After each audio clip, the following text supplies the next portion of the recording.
According to Gallup, since the coronavirus pandemic began, employee engagement has declined to where only 36% of employees are engaged in the workplace.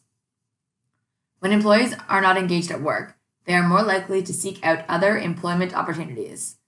Studies have shown the cost of replacing a staff member to be 1.5 to 2 times that employee's annual salary. Companies that rank highly in terms of employee engagement have been shown to have increased profitability, lower absenteeism and turnover, and other positive performance outcomes, making engagement a very meaningful metric to understand. Obviously, COVID has brought a lot of crazy changes to our lives and work environments. This natural experiment has provided a unique look into the importance of maintaining employee engagement in times of significant change. In the context of the global pandemic, perhaps the most impactful change was the switch from in-person working to remote or hybrid arrangements. For some of us, we were already remote though, so what's the big deal? But for many, the adjustment was much harder, with struggles to stay connected, network, establish a work-life balance, and just stay motivated. There have certainly been winners and losers in this workplace revolution, and we'll take a few minutes to showcase those differences and why prioritizing employee engagement during such a time of change and transition for many should rank among the highest of priorities for employers. What do you mean, what's the big deal? I started working in the summer of 2020 after graduating from college. And at this point, I've been working for over a year. And let me tell you, I still haven't even seen my boss or any of my coworkers for that matter. It's been such a struggle learning both the technical aspect of my role and the interpersonal workings of the company, because I don't have my coworkers around me to easily reach out to with, the casual questions or even those simple conversations. I definitely don't feel like I'm being as effective as I could be in this role, and it's leaving me feeling so disengaged and disconnected from the work that I'm doing. There are winners and losers in remote work, with some employees and companies benefiting from newfound freedom and a lack of commute, while others are struggling to stay connected and do business this way.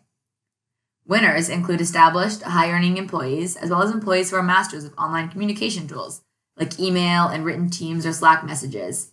Meanwhile, entry-level workers, including new hires and younger employees, are more likely to struggle. A study performed in February of 2021 found that almost half of the respondents felt less connected to their company and that the culture had diminished since the start of the pandemic. This study found that only 21% of employees surveyed were very engaged at work. Unengaged employees are more likely to leave, and the study revealed that 52% of employees surveyed were looking for a new job, up from 35% pre-pandemic. We already heard stats about how costly it can be to have an unengaged workforce, as well as to replace staff during turnover, demonstrating how important it is to motivate and engage staff.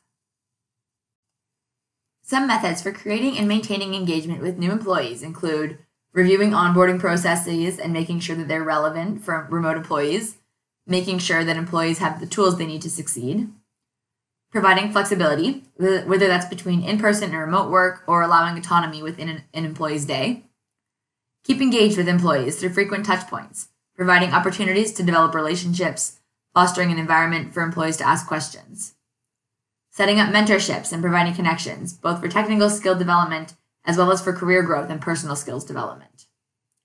Start with why. As per Simon Sinek, a renowned author on leadership, humans need to understand the why behind a product, service, or movement in order to really buy into it. When employees understand the why behind the work they're doing, they're more likely to be engaged and feel a sense of ownership in what they are doing. I really don't understand what the deal is. A lot of people these days, because of the pandemic and for other reasons, are being asked to work remotely. And pretty much they're freaking out about it. I've loved every minute of it. I've been doing it for 20 years. I wake up in the morning, throw on a shirt, go to my computer, boot it up, and then I'm at work. I've got everything that I need there. I don't have to worry about getting in my car, getting in traffic. I don't have to worry about how long it's going to take me to get home in the afternoon or being stuck at the office. I am in my office. So, when I run into people all the time, some of the colleagues that I've worked with for years, they're like, how do you do that? We could never function working remotely. We're we're just not disciplined enough to be able to do that.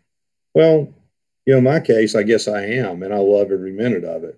And I take advantage of every second to make the most of my day. So even if it means, hopping in my car and, talking on the way to running an errand or something like that, doing a conference call, I'll do it.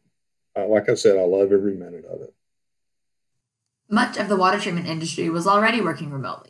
Remote sales staff, technical support, and operators were already working from the field, but the pandemic highlighted the difficulty of communication with remote work for other groups of people. There became a difficulty in achieving synergy between teams, and this lack of synergy can cause disorganization and dissent. Speed is also greatly impacted. Recent studies showed that organizations that foster synergy were 5 times more likely to be high-performing. By being remote, teams miss out on both work and social interactions. Be it at your kitchen table or in your car, lunches have become solitary affairs, and there is no proverbial water cooler to surround. Without these interactions, it's easy for an employee to feel like they're working on a solitary task. A Stanford study showed that when people just had the perception of working collectively, their performance was boosted. Participants in this study that had this perception were more engaged, reported less fatigue, had a higher success rate, and stuck to their tasks for 64% longer than their peers. Social connection speeds up our working relationship when we need to get to work. Historically, remote staff already have some ideas on how to remain engaged. Working remote makes it more difficult, but management can focus on this engagement by fostering opportunities for both social and work interdepartmental focus in order to create a sense of a shared mission. In summary, employee engagement can be challenging, particularly in periods of change, such as the recent upheaval we've all experienced from this pandemic. But engagement and motivation are critical for maintaining profitable and productive businesses throughout these changes. Thanks for your attention, and stay tuned to our next video, where we'll cover some tools and tactics for improving employee engagement and motivation within your teams and organizations.